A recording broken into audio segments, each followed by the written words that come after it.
Shalom Bapak Ibu, saudara-saudari yang saya kasihi dan dikasihi Tuhan. Kita bersyukur hari ini kita masih bisa beribadah, meskipun kita masih ibadah di rumah kita masing-masing.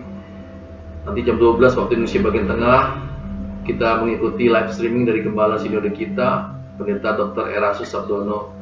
Mari siapkan hati kita saudara, sebelum kita merenung firman Tuhan, kita angkat puji-pujian kepada Tuhan.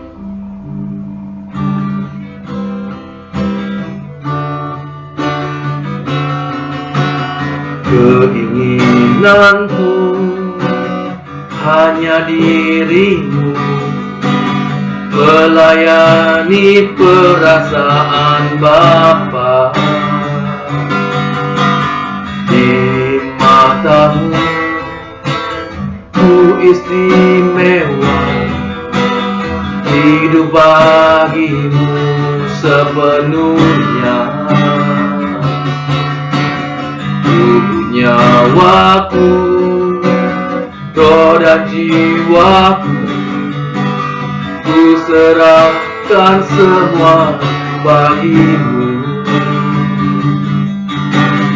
Tiada lagi bagian untukku, semua hanya bagi kerajaanmu. Jadikan aku alat kemuliaan-Mu, sejak ku hidup di bumi sampai di surga. Setiap saat Kau memandang diriku, dalam segala hal menyenangkan-Mu. Keinginanku hanya dirimu, melayani perasaan Bapa. Di matamu ku istimewa, bagimu sepenuhnya. Nyawaku, roh dan jiwaku, ku serahkan semua bagimu. Tiada lagi bagian untukku, semua hanya bagi kerajaan-Mu. Jadikan aku alat kemuliaan-Mu, sejak ku hidup di bumi sampai di surga. Setiap saat Kau memandang diriku, dalam segala hal menyenangkan-Mu. Jadikan aku alat kemuliaan-Mu, sejak ku hidup di bumi sampai di surga. Setiap saat Kau memandang diriku, dalam segala hal menyenangkan-Mu. Jadikan kami Tuhan, jadikan aku alat kemuliaan-Mu, sejak ku hidup di bumi sampai di surga. Setiap saat Kau memandang diriku, dalam segala hal menyenangkan-Mu. Dalam segala hal menyenangkan-Mu, dalam segala hal menyenangkan-Mu. Haleluya, menyenangkan-Mu Tuhan dalam hidupku. Terpujilah Engkau Tuhan Haleluya, haleluya, syukur bagimu. Terima kasih Tuhan. Haleluya, haleluya, terima kasih Bapa. Haleluya, syukur bagimu. Dan mau hidup kudus tanpa bercela di hadapan-Mu ya Bapa. Terpuji nama-Mu Bapa. Haleluya. Bersedia hidup kudus tak bercela, takkan lagi dalam percintaan dunia. Ajarku berpikir seperti dirimu, bawaku Tuhan dalam perjuanganmu. Bersedia hidup kudus tak bercela, takkan lagi dalam percintaan dunia. Ajarku berpikir seperti dirimu, bawaku Tuhan dalam perjuanganmu. Bersedia hidup kudus tak bercela, takkan lagi dalam percintaan dunia. Ajarku berpikir seperti dirimu, bawaku Tuhan dalam perjuanganmu. Bawaku Tuhan dalam perjuanganmu. Bawaku Tuhan dalam perjuanganmu.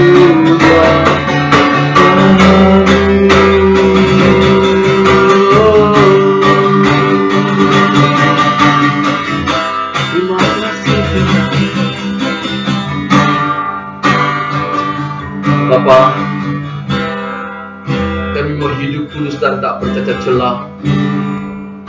Kami mau punya pikiran perasaan seperti Tuhan kami Yesus Kristus, seperti pikiran perasaan-Mu Bapa. Kami mau hidup berkenan di hadapan-Mu ya Bapa. Ampuni segala dosa-dosa yang telah kami lakukan di hadapan-Mu. Ampuni kemelesetan yang telah kami lakukan, meleset dari kehendak-Mu atas hidup kami hari lepas hari, waktu demi waktu. Kami mau Tuhan, mau bertobat, kami mau berubah Bapak. Kami mau terus bertumbuh menjadi pribadi sesuai dengan keinginan-Mu, kembali ke rancangan-Mu yang semula, sepikiran, seperasaan dengan Engkau ya Bapa, segambar dan serupa dengan Engkau. Bapa, ini hidup kami serahkan dalam tangan-Mu. Pimpin kami dengan Roh Kudus-Mu, agar paradigma kami berubah oleh kebenaran firman. Berbicaralah ya Bapa lewat anak-Mu ini, dalam nama Tuhan Yesus. Haleluya, amin.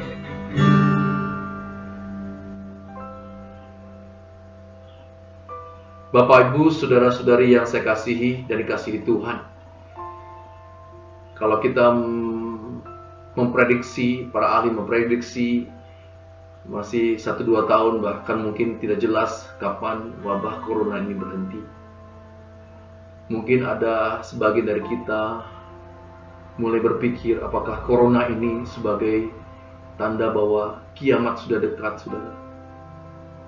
Disusul dengan bencana-bencana alam, banjir, tanah longsor, saudara, gempa bumi, bahkan tidak berapa lama lagi akan ada gunung berapi meletus di negara kita ini. Mungkin saudara-saudara akan berpikir, apakah kiamat sudah datang, saudara?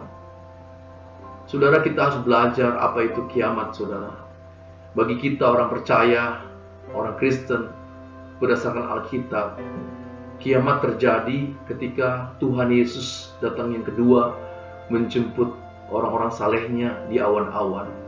Pada saat Yesus datang yang kedua itulah maka bumi akan hancur dengan segala unsurnya. Menurut 2 Petrus pasal yang ketiga ayat yang 9, 10, 11.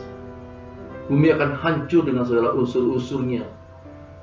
Oleh karena itulah di dalam ayat yang ke-10 kita diajak bahwa kalau bumi hancur dengan segala unsurnya, betapa kita hidup harus sungguh-sungguh suci dan saleh di hadapan Tuhan. Oleh karena itu kita harus mengerti bahwa kiamat bagi kita orang percaya itu terjadi pada waktu Yesus datang yang kedua kali, yang biasa disebut istilah parusia, kedatangan Yesus yang kedua. Nah, saudara-saudara, kiamat bagi kita secara pribadi itu berarti kematian, saudara. Hal yang paling dekat di dunia ini dalam hidup kita adalah kematian. Kita nggak tahu kapan kematian datang menjemput kita. Saudara mungkin pernah mendengar video, bahkan seorang pendeta pun pada waktu khotbah seperti saya saat sekarang ini, tiba-tiba dia jatuh dan meninggal, saudara. Atau seorang yang berdoa pada waktu ulang tahun ibunya, berdoa bagi ibunya yang sudah tua, usia lanjut, agar ibunya panjang umur. Orang yang berdoa itu jatuh dan meninggal, saudara. Kita nggak tahu apakah saya punya rekan hamba Tuhan yang sudah senior, saudara, ngobrol-ngobrol dengan kekasih hatinya, istrinya, duduk dan istrinya mengakhiri hidupnya atau meninggal pada waktu ia duduk dan ngobrol dengan rekan saya pendeta ini, saudara. Mungkin maut menjemput kita pada waktu kita lagi duduk, mungkin menjemput kita pada waktu kita lagi tidur dan kita tidak bangun lagi. Mungkin maut menjemput kita dalam perjalanan kita, saudara, entah di darat, di udara, atau di laut. Kita nggak tahu kapanpun waktu menjemput kita. Saudara pernah juga melihat video, mungkin saudara, kalau saya sudah melihat, bahkan pada waktu orang lagi jalan pun tiba-tiba dia rebah dan kehilangan nyawanya. Jadi sesuatu yang paling dekat di bumi ini tidak ada lain dan tidak bukan adalah maut, saudara. Dan itulah kiamat kita secara pribadi. Tapi kiamat secara umum bagi dunia, kiamat dunia ini adalah kedatangan Tuhan Yesus yang kedua kali. Nah, yang menjadi pertanyaan adalah kapan Tuhan Yesus datang yang kedua kali? Orang mengatakan, memprediksi berdasarkan ayat perjanjian lama, saudara, pada waktu lembu merah disembelih, saudara, atau pada waktu pembangunan Bait Allah yang ketiga di Yerusalem dibangun, atau pada waktu bulan darah, saudara, blood moon. Tapi semuanya itu hanya perkiraan, saudara. Kalau kita pelajari di Alkitab, kita orang-orang yang mempercepat kedatangan Tuhan. Nah, siapa kita yang mempercepat kedatangan Tuhan? Dan Alkitab menjelaskan orang-orang yang tidak menyayangkan nyawa, saudara. Orang-orang tidak menyayangkan nyawa itu siapa, saudara? Adalah saudara saya yang tidak menyayangkan nyawa di bumi ini. Karena Tuhan Yesus mengatakan, barang siapa kehilangan nyawanya karena aku, maka ia akan memperolehnya di kekekalan, saudara. Pasti memperoleh di kekekalan, saudara. Hidup yang kekal. Oleh karena itulah Tuhan Yesus mengatakan, janganlah takut pada orang yang dapat menghilangkan tubuh, saudara, nyawa, tetapi tidak dapat menghilangkan jiwa, membinasakan jiwa. Takutlah pada Dia, yaitu Tuhan, yang sanggup membinasakan tubuh maupun juga membinasakan jiwa, yaitu binasa di dalam kekekalan, di api neraka kekal. Nah, kedatangan Tuhan Yesus yang kedua dipercepat oleh orang-orang yang tidak menyayangkan nyawa, saudara. Nah, orang-orang yang tidak menyayangkan nyawa itu artinya orang-orang yang tidak menghidupi percintaan dengan dunia, saudara. Percintaan dengan dunia artinya, saudara, orang-orang yang tidak dipuaskan dengan banyak hal kesenangan-kesenangan dunia ini. Tidak dibahagiakan oleh fasilitas-fasilitas yang ada di dunia ini. Tidak menjadi sahabat bagi dunia ini. Saya harus ulang-ulang 1 Yohanes pasal 2 ayat 15-16. Barang siapa mengasihi dunia ini dengan segala isinya, maka kasih Bapa tidak ada di dalam diri kita. Oleh karena pilihan hanya dua, saudara. Mengasihi dunia, bersahabat dengan dunia, atau mengasihi Bapa. Kalau saudara mengasihi dunia, maka kasih Bapa tidak ada dalam diri kita, saudara. Kalau engkau bersahabat dengan dunia, Yakobus pasal 4 ayat 4, maka engkau menjadikan dirimu musuh Allah. Pilihannya dua, pilih Allah atau pilih dunia. Oleh karena itulah iblis berusaha menggagalkan misi Yesus di bumi ini dengan menawarkan kemegahan dan keindahan dunia ini asal Tuhan Yesus mau menyembah Dia. Jadi artinya saudara, kalau saudara hidup dalam percintaan dengan dunia ini, bersahabat dengan dunia ini, tenggelam dengan kenikmatan dan kesenangan dunia ini, maka kesimpulannya saudara menyembah iblis. Karena iblis juga menawarkan kesenangan, keindahan, kemewahan dunia ini. Dengan begitu kita menyembah iblis, saudara. Hanya dua yang kita sembah, Allah atau pilihan hanya dua, Allah atau iblis. Nah, kalau kita menyembah iblis, mungkin saudara mengatakan, oh saya tidak menyembah iblis, saya tidak berdoa kepada setan. Tetapi kalau kita hidup dalam percintaan dengan dunia, dan kita menjadikan diri kita musuh Allah, satu-satunya berarti kita menjadi sahabat dan kita menyembah iblis, saudara. Pilihan hanya dua, tidak ada jalan tengah, saudara. Dan kalau kita memilih Allah, berarti kita harus meninggalkan dunia dengan segala isinya. Makanya Tuhan Yesus dalam Lukas pasal 14 ayat 33, barang siapa tidak melepaskan dirinya dari segala miliknya, ia tidak layak menjadi muridku, kata Tuhan Yesus. Menjadi murid berarti artinya dididik, mau dididik, bisa dididik dan mau dibentuk oleh Allah lewat segala macam peristiwa hidup saudara dalam sekolah kehidupan kita. Karena Allah bekerja di dalam segala sesuatu untuk mendatangkan kebaikan bagi saudara saya yang mengasihi Dia. Kalau saudara memang mengasihi Tuhan, mau menyembah Tuhan dalam kehidupan kita hari lepas hari, berarti mau saudara menjadi murid Tuhan Yesus. Berarti saudara mau dididik oleh Tuhan Yesus. Dan Allah mendidik kita tidak lain dan tidak bukan lewat peristiwa, saudara. Kalau teori saudara, kalau saudara membaca Alkitab atau membaca literatur-literatur yang membahas tentang Alkitab, mungkin kita hanya bisa berubah dalam pikiran, tetapi belum berubah dalam kodrat, belum memperjuangkan perubahan kodrat kita. Ada pernyataan mengatakan, mau berubah, belum tentu berubah, saudara. Ya. Perubahan itu adalah bahwa saya sudah melakukan perubahan, baru terjadi perubahan. Kalau baru ingin berubah, kalau mau berubah, baru sekedar keinginan dan belum bertindak dalam merubah kodrat kita, berjuang dengan takut dan gentar, kata Tuhan Yesus. Kerjakanlah keselamatanmu dengan takut dan gentar. Rasul Paulus menegaskan hal itu. Maka kita belum berubah, saudara. Kalau kita dalam doa, Tuhan aku mau berubah, Tuhan ampuni, Tuhan aku mau bertobat, tapi kita tidak melakukan pertobatan secara nyata dalam kehidupan kita, baik dalam pikiran kita, dalam perkataan kita, dalam perbuatan kita, kita belum melakukan pertobatan itu, saudara. Baru hanya sekedar keinginan, baik secara pribadi atau dalam doa kita, saudara. Oleh karena itulah, kalau kita masih terikat dengan percintaan dunia ini, maka kita tidak bisa terikat dengan Allah. Itulah sudah sebabnya, saudara, kita sulit untuk datang kepada Tuhan, masuk dalam hadirat-Nya. Karena 24 jam yang Tuhan berikan dalam hidup kita, sebagian besar kita masih menikmati dunia ini, masih tenggelam dengan kesenangan dunia ini. Oleh karena itulah saudara-saudara, hari ini mari kita sama-sama bertobat, saudara. Mari kita berubah. Kalau kita sadar ternyata dunia ini dipakai oleh iblis untuk menjauhkan saudara dan saya dengan Tuhan. Iblis pakai dunia ini untuk menjerat saudara. Kenikmatan dunia ini untuk membuat saudara mencintai dunia ini. Kemegahan dunia ini membuat saudara terpesona dan saudara akhirnya mengarahkan hidup saudara pada dunia ini. Berarti saudara semakin hari semakin meninggalkan dan melupakan Tuhan. Sulit kita berdoa, saudara. Kalau gembala senior kita, gembala sinode kita menyarankan 30 menit, jangankan 30 menit, saudara. 5 menit pun rasanya 1 jam, saudara. Jangankan 30 menit, 15 menit pun rasanya seperti ada di neraka, saudara.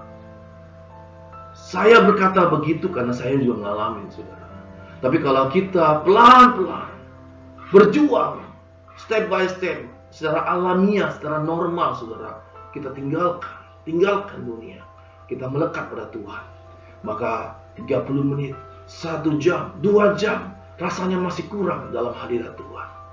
Oleh karena itu mari saudara, Kalau kita merenungkan hari tentang kiamat, saudara, kalau saudara merindukan benar-benar kedatangan Tuhan yang kedua, maka kita pun harus mempercepat kedatangan Tuhan. Caranya bagaimana? Kita tidak menyayangkan nyawa. Tidak menyayangkan nyawa artinya saya tidak lagi mencintai dunia ini. Saya hanya mencintai Tuhan. Keinginanku hanya satu-satunya Tuhan saja. Seperti yang lagu tadi yang kita nyanyikan bersama. Keinginanku hanya dirimu, keinginanku hanya dirimu ya Tuhan. Ya. Hanya itu saudara. Kalau kita masih punya keinginan di dunia ini, kalau kita masih punya kerinduan akan dunia ini, berarti masih melekat pada dunia. Tapi kalau kerinduan kita, keinginan kita hanya Tuhan, dan apa yang kita lakukan hanya untuk Tuhan, Kolose 3 ayat 23, lakukan dengan segenap hati, seperti untuk Tuhan dan bukan untuk manusia. Maka saudara saya berada di track yang benar. Dan kita dalam perjuangan yang benar untuk menjadi pribadi yang berkenan di hati Bapa. Pribadi anak kesayangan Bapa. Kita berjuang mengenakan kodrat ilahi. Karena tubuh kita ini, darah dan daging kita menurut 1 Korintus tidak diterima dalam kerajaannya. Oleh karena itu saudara, mari kita sama-sama berjuang. Berubah, memperjuangkan kodrat kita yang berdosa ini untuk mengenakan kodrat ilahi. Rasul Yakobus mengatakan, mari kita tinggalkan manusia lama kita dan mengenakan manusia baru. Mari kita berjuang saudara, kita berdoa. Bapa yang ada di surga, kami rindu hidup kami diubahkan oleh Engkau Tuhan. Dan kami mengerjakan keselamatan kami dengan takut dan gentar, Bapa. Oleh karena itu, Bapa, tolong kami, Bapa. Sertai kami senantiasa dengan Roh Kudus-Mu, agar kami mengerti kehendak dan kebenaran, Bapa. Dan kami menghidupinya sungguh-sungguh dalam kehidupan kami hari lepas hari. Pikiran kami berubah, perasaan kami berubah menjadi seperti Engkau. Dan sehingga kami menghasilkan buah-buah kerajaan-Mu, ya Bapa. Dinikmati oleh orang-orang sekitar kami. Terima kasih Bapak, ampuni dosa-dosa kami, ampuni keluarga kami. Kami serahkan hidup kami hanya bagi Engkau. Di dalam nama Tuhan Yesus, kami sudah berdoa dan mengucap syukur. Amin. Saudara, kita akhiri dan terimalah berkat yang besar dari Bapa Surgawi, kasih karunia damai sejahtera Tuhan Yesus Kristus dan persekutuan manusia Roh Kudus kita terima hari ini sampai Maranatha, di mana Tuhan Yesus menjemput kita kembali. Kita terima berkat yang besar, sama-sama katakan, Amin.